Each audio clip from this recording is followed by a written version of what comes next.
데이터 연구소에서 2023년 6월에 만 19세 이상 개신교인 교회 출석자 1000명을 대상으로 한 설문조사가 있었습니다. 그 설문조사의 결과를 보면은요, 한국 교회에 출석하고 있는 교인 중 열의 4명은 명목상 교인인 것으로 드러났습니다. 명목상 교인이란 자기 스스로가 나는 기독교인이 아니다라고 응답한 사람과, 그리고 기독교인이라고 말을 하지만 그 근거가 예수님을 믿는 것이 아닌 다른 이유들, 예를 들어서 그냥 교회 다니고 있으니까 나는 그리스도인입니다. 그리고 저는 그리스도인 가정에서 태어나고 자랐기 때문에 저는 그리스도인입니다 라고 응답하는 사람들, 그리고 무엇보다 구원의 확신이 없는 사람들, 구원의 확신이 없는 채로 교회를 왔다 갔다 하는 거예요. 그리고 구원의 확신이 있다라고 말을 해도, 그렇다면 구원받은 이유가 예수님의 십자가의 그 복음 때문이 아니라 단지 내가 교회에 다녀서 예배 드리고 있으니까, 내가 착하게 살려고 노력하고 있으니까, 그냥 하나님을 믿으니까 구원받습니다 라고 말하는 사람들을 다 포함해서 명목상 기독교인이라고, 명목상 교인이라고 정의를 내리고 있습니다. 이런 사람들이 기독교인 10명 중에 몇 명이라고요? 4명이 명목상 교인인 것으로 드러났습니다. 더 충격적인 것은요, 그래야 일반 성도님들이야 그렇게 구원의 확신이 없을 수도 있나요? 있어서는 안 되죠. 안 되지만 어떻게 됩니까? 지금 어떻게 이런 상황이 좀 벌어지고 있는데, 그렇다면 이게 평신도들, 성도들이야 크게 마음 먹고 그럴 수 있다고 치더라도, 진짜 문제는 뭐냐면 중직자들, 교회의 직분을 갖고 그 직분의 중직자들, 장로님들, 권사님들, 안수 집사님들, 그 중직자 4명 중 1명이 명목상 교인인 것으로 드러났습니다. 장로님들도요, 권사님들도, 안수 집사님들도 나는 그리스도인이라고 생각하지 않는다, 그리고 나는 그리스도인이다 라고 생각하고 있지만 그 이유가 예수님이 아닌, 구원의 확신이 없는 사람도 있고요, 구원의 확신이 있다라고 생각을 해도 예수님의 복음이 아닌 다른 어떤 것 때문에 나는 구원받았다라고 착각하고 있는 사람들, 그런 사람들이 중직자에도 4명 중 1명꼴로 나타났다는 것입니다. 그리고 이게 교회 그 길거리에서 나는 기독교인이라고 말하는 사람 10명을 모으면요, 10명 중 6명은 명목상 교인이거나 아니면 예수님을 믿지만 교회는 싫어서 떠나버린 가난한 성도들, 그 성도들이 10명 중 6은 그런 사람들이고요, 10명 중 4명만이 믿음이 있는 성도인 것으로 드러났습니다.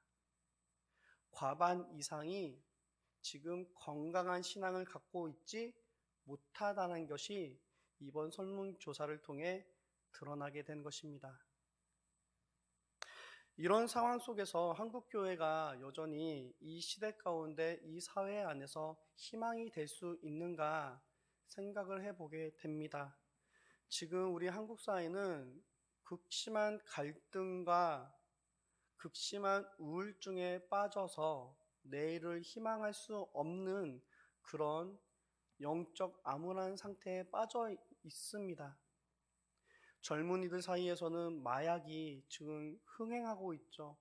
그래서 감옥에는요, 마약범이 많아갖고 그 감옥이 비좁을 정도라고 이야기를 합니다. 많은 사람들이 어떤 것에 중독되어 있습니다.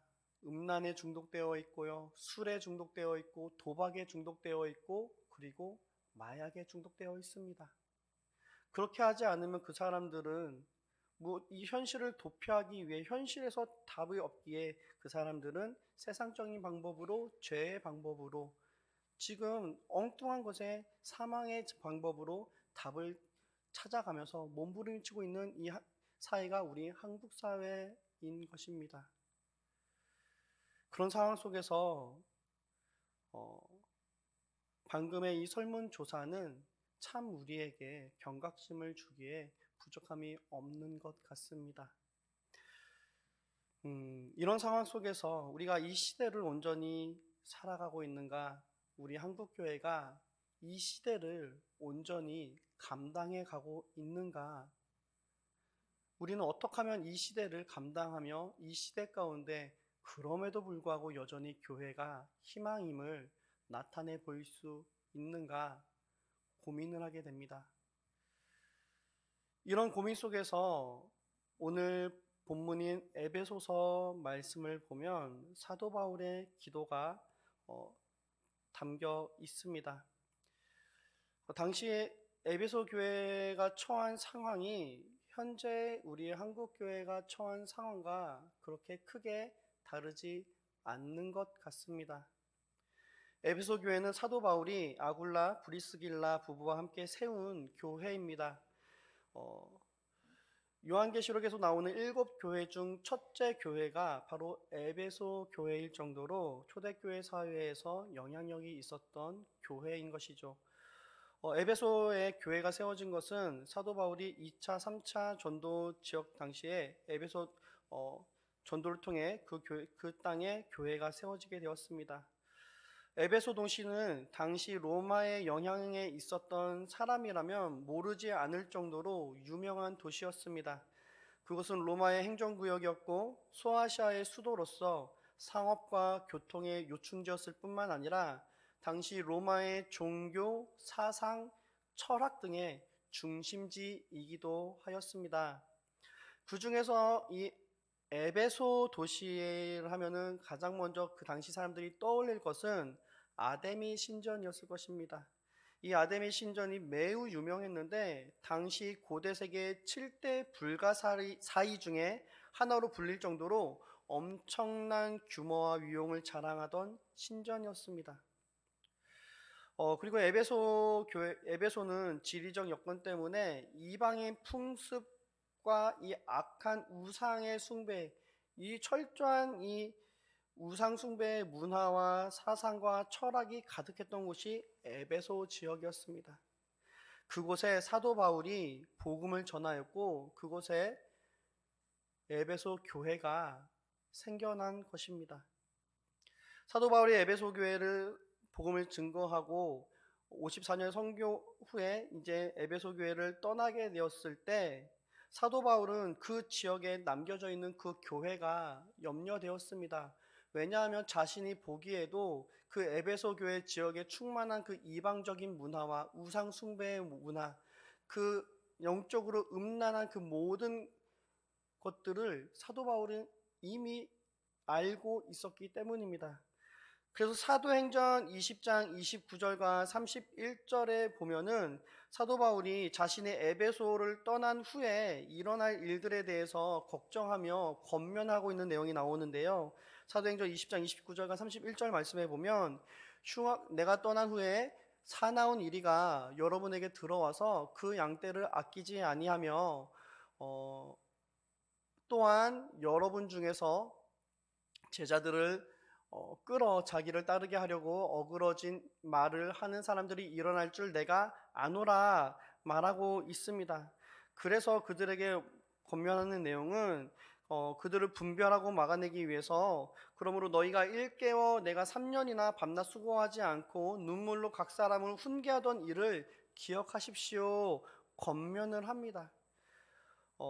이렇게 눈물의 작별을 한 사도 바울은 그의 마음속엔 여전히 에베소 교회 성도들을 향한 그 사랑이, 그 마음이 있었던 것이죠. 그래서 에베소 지역을 떠나고 한 6년 정도의 시간이 흐른 뒤 AD 60년 정도에 사도 바울은 옥중에서 에베소 교회 성도들을 위한 서신을 보내게 됩니다. 그리고 그것이 우리가 읽고 있는 에베소서인 것이죠. 사도 바울은 여러 사람들의 이야기를 통해서 에베소 교회 성도들의 일상과 그 신앙의 모습들을 전해 듣게 됩니다. 그런데 그 안에 너무나도 감사한 것들이 많이 나타나게 되는 것이죠. 에베소 1장 3절부터의 내용을 보면은 찬송하리로다 하나님 곧 우리 주 예수 그리스도의 아버지께서 그리스도 안에서 하늘에 속한 모든 신령한 복을 우리에게 주시되 하면서 하나님을 향한 찬양의 모습들이 나오게 됩니다. 그 찬양의 내용은 이렇습니다. 성부 하나님께서 창세 전부터 예정하시고 기쁘신 뜻대로 예정하신 대로 예수 그리스도를 우리에게 보내주시고 예수 그리스도의 은혜와 사랑을 통해 하나님의 예수 그리스도의 은혜의 풍성함을 따라 그의 피로 말미암아 속량 곧 죄사함을 받았고 또 성령께서 이 모든 것을 알려주심으로 우리가 주님 안에 한 유업을 얻게 되었다라는 내용입니다. 한마디로 에베소 교회 성도들이 사도 바울이 떠난 직후에도 그 교회의 교회됨을 지켜나가고 있고 성도로서의 그 교제를 지켜나가고 있었다는 것이죠. 사도 바울은 에베소 교회 성도들의 그 이야기를 들었을 때 이것은 에베소 교회 성도들의 노력이 아니라 성부, 성자, 성령 하나님의 역사하심과 은혜다는 것을 고백하고 있는 것입니다. 그래서 하나님께서 이 에베소 교회 성도들을 기억하여 주시고 은혜를 베풀어 주시고 그들을 강건케 하여 주심으로 그 음란함과 악한 사상과 철학과 문화가 들끓고 있는 그 땅 가운데서도 교회로서의 존재할 수 있고 성도로서의 삶을 살아갈 수 있게 되었음을 고백하고 있는 것입니다. 그래서 사도 바울은 하나님을 찬양한 후에 15절 오늘 본문 말씀에 이로 말미암아 주 예수 안에서 너희 믿음과 모든 성도를 향한 사랑을 나도 듣고 사도 바울은 16절에 기도한다라고 얘기합니다. 내가 기도할 때 기억하며 너희로 말미암아 감사하기를 그치지 아니한다라고 말합니다. 사도 바울에게 있어서 에베소 교회 성도들의 이야기가 하나님께 감사를 올리는 내용입니다. 여전히 그들의 믿음 안에 굳건히 서 있고 예수의 사랑 안에 서로를 돌보고 있다는 이야기가 하나님이 여전히 은혜를 베풀어 주시고 하나님께서 여전히 그들과 역사하고 계신다는 것을 깨달았기 때문입니다.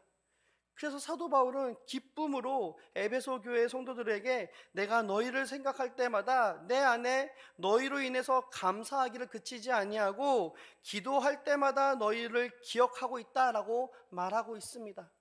기도할 때마다 너희를 기억한다는 것은 무슨 말입니까? 기도할 때마다 멈추지 않고 너희를 위해 기도하고 있다는 말입니다. 그렇다면 사도 바울은 그 성도들의 에베소 교회 성도들을 위해 기도하는데 그 기도의 내용이 무엇입니까? 그것이 오늘 본문 말씀 17절과 23절, 19절의 말씀인데요. 17절 말씀에 보면은 사도 바울이 에베소 교회 성도들을 위해 하나님 앞에 간절히 기도하는 내용이 무엇인지 알 수 있습니다. 17절 말씀 우리 함께 보겠습니다. 우리 주 예수 그리스도의 하나님 영광의 아버지께서 지혜와 계시의 영을 너희에게 주사 하나님을 알게 하시고 아멘. 17절 사도 바울이 에베소 교회 성도들을 위해 하나님 앞에 간절히 기도하는 내용, 그가 멈출 수 없는 그 기도의 제목이 무엇이냐면 딱 한 가지였습니다. 하나님, 에베소 교회 성도들이 하나님을 알게 하여 주옵소서. 성도들이 하나님을 알게 하여 주옵소서. 그 기도 제목이었던 것입니다. 그리고 18절과 19절은 하나님을 안다는 것이 무엇인지 구체적으로 풀어서 설명을 해주고 있는데요. 우리 18절과 19절 말씀 함께 읽겠습니다. 너희 마음의 눈을 밝히사 그의 부르심의 소망이 무엇이며 성도 안에서 그 기업의 영광의 풍성함이 무엇이며 그의 힘의 위력으로 역사하심을 따라 믿는 우리에게 베푸신 능력의 지극히 크심이 어떠한 것을 너희로 알게 하시기를 구하노라. 아멘.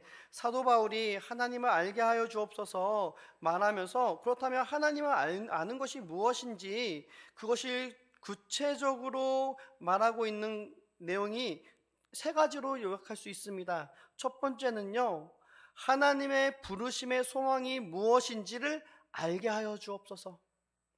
하나님의 부르심의 소망이 무엇인지 알게 하여 주옵소서. 두 번째는요, 성도 안에서 그 기업의 영광의 풍성함을 알게 하여 주옵소서. 성도에게 허락하신 그 기업의 영광의 풍성함을 알게 해달라는 것입니다. 세 번째는요, 믿는 우리에게 베푸신 능력의 지극히 크심을 알게 하여 주옵소서. 하나님이 우리 가운데 베풀어 주신 그 능력의 지극히 크심을 알게 해달라는 내용이었습니다. 부르심의 소망을 알게 하시고 기업의 영광의 풍성함을 알게 하시고 하나님의 능력의 지극히 크심을 알게 하여 주옵소서. 이 세 가지 내용을 사도 바울은 멈추지 않고 에베소 교회들 성도들을 위해 기도하고 간구하고 있는 것입니다. 그렇다면 우리 이 세 가지 내용을 함께 좀 살펴보기를 원합니다. 하나님께서 부르심의 소망이 무엇인지 알게 해달라고 얘기합니다. 여러분, 사랑하는 성도님들, 여러분들, 하나님이 저와 여러분들을 이 교회로 불러주셨음을 믿으십니까? 우리가 이 자리에서 예배하고 우리가 하나님의 자녀로 살고 성도로서 그리스도인으로서 살 수 있고 설 수 있는 것은요, 하나님이 우리를 불러주셨기 때문입니다. 우리의 자격과 우리의 노력으로 선 것이 아닙니다. 내가 하나님을 선택하고 내가 먼저 하나님께 나아가고 내가 먼저 하나님께 요청한 것이 아니에요. 하나님이 먼저 나를 사랑하사 아들 예수 그리스도를 죽기까지 내어주시고 우리를 향한 그 한량없는 그 사랑으로 인해 우리를 성도로서 부르셨습니다. 그렇다면 사랑하는 성도님들, 우리의 그 부르심에, 하나님의 그 부르심 앞에 소망이 있다는 걸 알고 계십니까? 사랑하는 성도님들, 오늘 우리 성도의 삶에, 성도로서 부르심엔 소망이 있습니다. 그렇다면 이 소망은 어떤 소망입니까? 이 소망은요, 그냥 우리가 단지 예수 믿고 살다 죽으면 가는 천국, 사후세계의 천국의 소망만을 말하는 것이 아닙니다. 여러분, 하나님이 우리를 부르심 가운데는 분명한 소망이 있습니다. 그 소망은요, 그리스도 안에서 우리가 거룩하고 흠이 없는 그리스도인이 되는 것이 하나님의 부르심이고 하나님의 부르심의 뜻입니다. 하나님이 우리를 부르신 이유는요, 우리를 말 그대로 성도, 거룩한 무리, 거룩한 백성이 되기 위해서 우리를 부르셨다는 것입니다. 그래서 에베소서 4장 13절 말씀에 보면 우리가 다 하나님의 아들을 믿는 것과 아는 일에 하나가 되어 온전한 사람을 이루어 그리스도의 장성한 분량에 충만한 데까지 이르니니 라고 말하고 있습니다. 그리고 골로새서 1장 28절 말씀에 보면 우리가 그를 전파하여 각 사람을 권하고 모든 지혜로 각 사람을 가르침은 각 사람을 그리스도 안에서 완전한 자로 세우려 함이다 말하고 있습니다. 하나님께서 우리를 부르셨을 때 우리를 그냥 부르고 끝내는 것이 아니라 부르신 우리를 성도로서 부르시고 세우신 우리를 완전한 자로 그리스도 예수의 장성한 분량에 충만한 데까지 이르도록 하나님은 우리를 부르셨다는 것입니다. 그런데 문제는 무엇입니까? 하나님은 우리를 성도로서 그리스도 예수의 장성한 분량에 이르도록 우리를 부르셨고 우리를 세우셨는데 우리의 모습은 어떻습니까? 너무 연약하다는 거예요. 조그마한 삶의 문제 앞에 우린 너무나도 쉽게 흔들립니다. 오늘 예배 시간 가운데 우리 담임 목사님이 선포하신 것처럼 그 아간의 모습과 같이 아무도 없는 곳에, 그 은밀한 곳에 내게 주어진 그 자유의 그 시간 속에 우리는 무엇을 선택합니까? 우리가 행하고 말하고 고백하고 있는 그 모든 내용들은 어떻습니까? 하나님 앞에 부끄러울 때가 너무 많이 있습니다.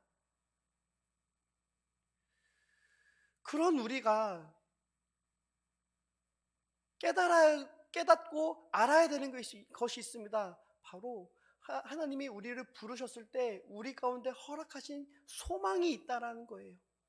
우리는 연약하지만, 우리는 넘어지지만, 우리는 쓰러지지만, 그럼에도 불구하고 우리에게 소망이 있다는 것입니다. 그 소망은 어떻습니까? 우리가 넘어진 것으로 우리가 영원히 망하는 것이 아니라 하나님께서 예수 그리스도를 통하여 우리를 회복하시고 우리를 강건케 하여 주시고 우리를 온전케 하시는 그 은혜가 있다는 것입니다. 성도들이 알아야 되는 것은요, 바로 그 소망을 알아야 됩니다. 우리는 연약하고 부족해서 넘어질 때가 많이 있습니다. 쓰러질 수 있습니다. 그런데요, 하나님은 넘어지고 쓰러진 우리를 버리시는 것이 아니라 하나님은 십자가의 능력으로, 십자가의 사랑으로, 십자가의 은혜로 우리를 다시 세워주십니다. 우리를 다시 일으켜 세워주십니다. 그래서 소망은요, 성도의 그 부르심의 소망은 우리 안에 있는 것이 아니라 나를 부르신 하나님께 있는 것입니다. 나를 위해 자기 자신을 십자가에 버리신 예수 그리스도의 사랑에 우리의 소망이 있는 것입니다. 그래서 사도 바울이 간절히 기도하는 것, 하나님, 저 성도들이, 주님께서 세우신 성도들이 하나님의 부르심의 소망을 알게 하여 주옵소서 간절히 기도하고 있는 것입니다. 사랑하는 성도님들, 우리 소망의 주님을 바라보고 주님 안에 있는 그 소망을 깨달으실 수 있는 저와 여러분들 되어지기 원합니다. 또 한 가지, 두 번째로 사도 바울이 간구하고 있는 내용은 무엇입니까? 그것은 우리에게 허락하신 기업의 영광의 풍성함이 무엇인지 알게 하여 주옵소서 간구하고 있습니다. 이 기업이라는 말이 구약 성경의 저자들은요, 하나님의 백성이 그분의 기업이고 소유다라고 일관되게 말하고 있습니다. 그래서 그 기업의 영광의 풍성함이 무엇인지, 그 기업이라는 말은 하나님께서 예수 그리스도를 통하여 자녀 삼으시고 거룩한 백성 삼으신 우리 성도의 삶을 의미한다고 할 수 있습니다. 사랑하는 교회 성도님들, 여러분들의 삶에 하나님의 소유된 그 영광의 풍성하심을 누리고 계십니까?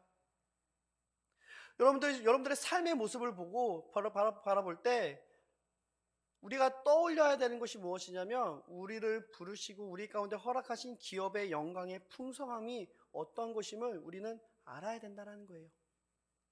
우리가 세상 가운데 왜 흔들리고 세상 가운데 왜 위축됩니까? 왜 아간이 그 여리고 전쟁에서 그 몇 푼 안 되는 그 금과 물질을 탐하고 숨겼습니까? 아간은요, 하나님이 그 하나님의 백성에게 부어주실 그 영광의 풍성함을 몰랐어요. 아간은요, 세상 사람들과 똑같이 돈이 다인 줄 알았어요. 세상 사람들이 사랑하고 자랑하고 원하고 추구하는 이 세상의 영광이 단 줄 알았어요. 전부인 줄 알았어요. 그래서 그는 범죄하였습니다. 시험에 빠졌습니다. 우리 성도들은 어떻습니까? 여러분들은 어떻습니까? 여러분, 하나님이 우리 가운데 허락하신 그 성도의 삶은요, 고난이 있고 어려움이 있지만 그 고난과 어려움이 우리를 망하게 하지 못하는 것은 성도에게, 하나님의 자녀에게, 하나님의 백성에게 부어주시는 하나님의 영광의 풍성함이 있다는 것입니다. 하나님이 우리 가운데 허락하신 것이 무엇입니까? 예수님을 믿는 우리에게 허락하신 그 영광의 풍성함이 무엇입니까? 예수님께서 자신의 공생애를 시작하실 때 선포하신 내용이 있어요. 회개하라, 천국이 가까이 왔느니라. 회개하고 돌이킬 때 세상의 헛된 영광 다 내려놓고 나의 영광, 나의 생각, 나의 세상을 다 포기하고 하나님의 나라를 바라보며 나아갈 때 하나님이 우리에게 허락하시는 것은요, 천국입니다. 하나님의 나라입니다. 하나님의 영광, 하나님의 은혜의 풍성함을 우리에게 허락해 주시는 것입니다. 할렐루야. 우리가 세상을 이길 수 있는 힘, 우리가 죄의 유혹 앞에 굴복하지 않고 그것을 물리치며 성도로서 믿음의 삶을 굳건히 살아갈 수 있는 것은요, 우리에게 허락하신 그 기업의 영광의 풍성함이 무엇인지를 깨달아야 되는 것입니다. 우리가 그 영광의 풍성함을 깨달을 때, 우리가 그 영광의 풍성함을 바라볼 때, 우리는 세상의 유혹 앞에 당당하게 맞설 수 있습니다. 그 죄의 유혹을 담대히 뿌리칠 수 있는 것입니다. 그래서 골로새서 1장 12절과 13절 말씀에 보면은요, 사도 바울은 우리에게 이렇게 얘기합니다. 우리로 하여금 빛 가운데서 성도의 기업의 부분을 얻기에 합당하게 하신 아버지께 감사하게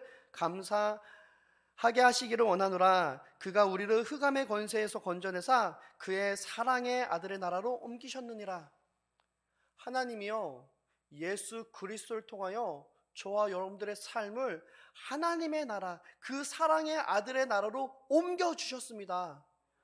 옮기실 것이 아니에요. 언젠가 옮기실 것이 아니라 이미 우리를 그의 사랑의 아들의 나라로 옮기셨다는 것입니다.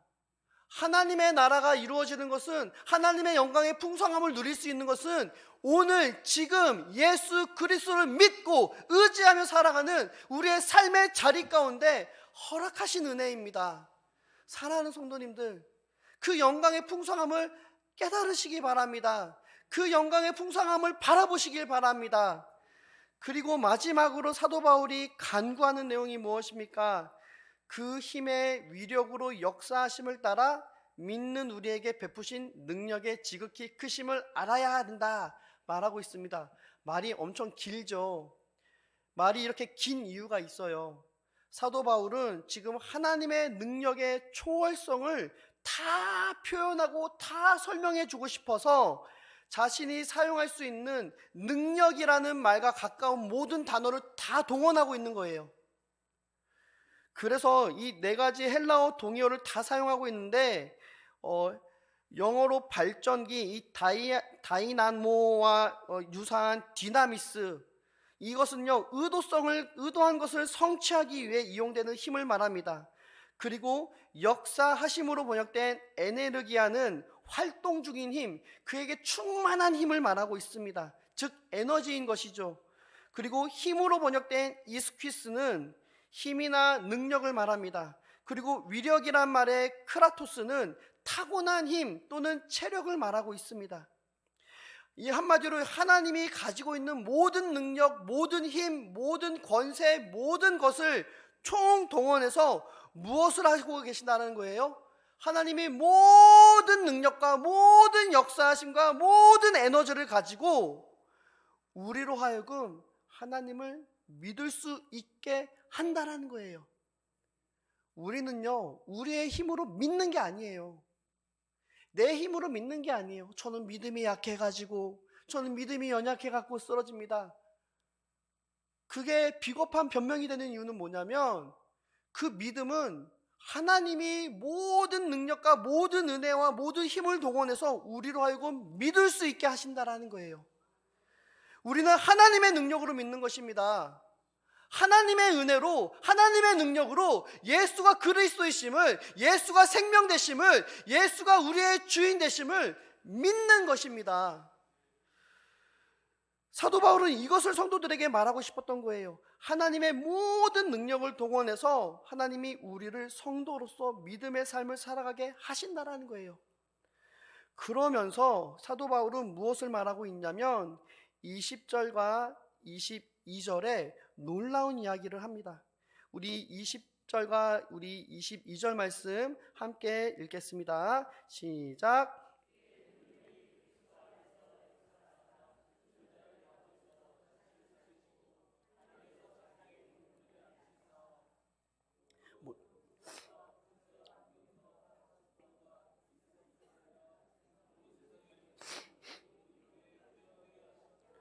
22절입니다. 또 만물을 그의 발 아래 복종하게 하시고 그를 만물 위에 교회의 머리로 삼으셨느니라. 아멘. 오늘 사도 바울은 하나님의 모든 능력을 동원해서 우리가 하나님을 믿고 예수 그리스도를 믿을 수 있게 하신다 말하면서 어떤 얘기를 하냐면 우리에게 베풀어 주신 이 능력이죠. 이 능력을 하나님이 그리스도 안에 역사하셨다는 거예요. 하나님이 저와 여러분들에게 베풀어 주신 그 능력과 역사를 그리스도 예수 안에 똑같이 부어주시고 똑같이 역사하셨다는 것입니다. 그 결과 어떤 일이 이루어졌습니까? 예수님께서요, 하나님께서 그 능력으로 그리스도 안에 역사하사 죽은 자들 가운데서 다시 살리셨습니다. 하나님이 능력으로 그리스도 예수 안에 역사하시사 사망 가운데서 그를 다시 세우셨습니다. 그리고요, 하나님께서 능력으로 그리스도 예수 안에 역사하사 예수님을 하늘에서 자기의 우편에 앉히셨다라고 말하고 있습니다. 원어적 표현을 보면 자신의 오른손에 앉히셨다라고 말씀하고 있는 거예요. 오른손에 앉히셨다는 것은 무슨 뜻입니까? 하나님의 통치, 하나님의 권세, 하나님의 능력, 하나님의 주권의 자리에 예수 그리스도를 앉히셨다라는 거예요. 그리고 하나님의 그의 능력으로 그리스도 안에 역사하사 어떤 일이 이루어졌습니까? 21절과 22절 말씀에 보면 모든 통치와 권세와 능력과 주권과 이 세상뿐 아니라 오늘 세상에 일컫는 모든 이름 위에 뛰어나게 하시고 또 만물을 그의 발 아래 복종하게 하셨다라는 것입니다. 하나님이 그리스도 예수 안에 역사하심으로 죽은 사망 가운데서 일으키시고 하늘의 보좌 가운데 앉히시고 모든 존재, 모든 만물을 그 발 아래 복종하게 하신 그 능력을 누구에게 행하셨다는 것입니까? 우리에게 행하셨다는 거예요. 할렐루야. 이 사실을 믿으시기 바랍니다. 그리고 또 한 가지 놀라운 사실은요, 22절 하반절에 보면은 그를 만물 위에 교회의 머리로 삼으셨느니라 라고 말하고 있습니다. 예수님을 그 능력으로, 하나님의 모든 능력으로 예수님을 만물 위에 교회의 머리로 삼으셨습니다. 그리고 놀라운 고백을 하고 있는데요, 23절 말씀입니다. 23절 말씀 함께 읽겠습니다. 교회는 그의 몸이니 만물 안에서 만물을 충만하게 하시는 이의 충만함이니라. 하나님께서 능력으로 예수님을 교회의 머리로 삼으셨다고 얘기하면서 교회가 무엇인지 말하고 있습니다. 교회는 무엇입니까? 교회는 그의 몸입니다. 우리 교회는요, 예수 그리스도의 몸입니다. 저와 여러분들은 예수 그리스도의 몸의 각 지체들입니다. 그런데요, 더 놀라운 얘기는요, 이 교회 안에 만물 안에서 만물을 충만하게 하시는 이의 충만함이니라 라고 말하고 있습니다. 이 뜻이 무엇이냐면 하나님께서 예수 그리스도 안에 부어주신 그 충만하신 능력과 역사를 오늘 교회 안에 충만하게 담으셨다라는 것입니다. 우리 교회가요, 하나님의 그 능력으로 충만한 곳입니다. 우리 성도들은요, 그 능력으로 믿는 자들인 것입니다. 왜 사도 바울이 멈추지 않고 하나님을 알게 하여 주옵소서, 이 기도의 제목을 멈추지 않고 기도했던 이유가 뭔지 아십니까? 이것을 알아야지 교회가 세상 가운데 승리할 수 있는 것이에요. 이것을 알아야 교회가 세상 가운데 하나님의 능력을 나타내고 하나님의 영광을 나타내고, 그래서 교회가 세상의 빛이 되고 희망이 될 수 있기 때문입니다. 그런데 사도 바울이요, 이 모든 것을 알게 되기 원합니다 간구하면서 무엇을 간구합니까? 우리가 하나님을 어떻게 알 수 있습니까? 이 하나님의 부르심의 소망과 그 기업의 영광의 풍성함과 하나님이 우리 가운데 베풀어 주신 그 능력의 크심을 어떻게 알 수 있습니까? 어떻게 알 수 있나요? 우리 말씀 17절 말씀 다시 한번 함께 읽겠습니다. 시작.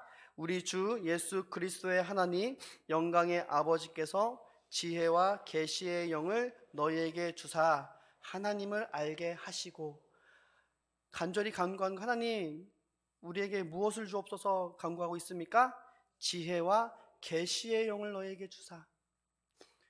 성령 하나님께서는요, 성령님을 우리 가운데 보내주셔서 우리를 지혜와 계시를 통해 하나님을 알게 되길 원하시는 것입니다. 하나님은요, 우리가 원하는 것보다 하나님이 더 우리가 하나님을 알기 원하십니다. 하나님은 우리가 원하는 것보다 더 크게, 더 간절히 우리가 하나님의 능력을, 하나님의 부르심의 소망을, 하나님의 기업의 영광의 풍성함을 알길 원하십니다. 사랑하는 교회 성도님들, 우리의 공동체 가운데 이런 하나님의 영광, 하나님의 능력이 나타나고 있습니까? 지금 우리의 삶의 자리에 하나님이 우리 가운데 맡겨진 그 세상에서의 삶의 자리 가운데 우리는 어떤 소망으로, 우리는 어떤 영광을 바라보며 어떤 능력으로 사역하고 살아가고 있습니까? 성령 하나님께서 우리 안에 지혜와 계시의 영을 부어주사 하나님을 알게 되길 원합니다. 우리 안에 하나님을 아는 지식으로 충만하여져서 하나님의 능력으로 사역하고 하나님의 부르심의 소망 앞에 합당한 삶을 살아가실 수 있는 저와 여러분들 되기를 주님의 이름으로 축복합니다. 함께 기도하겠습니다. 이제 우리 함께 기도하며 나아갈 때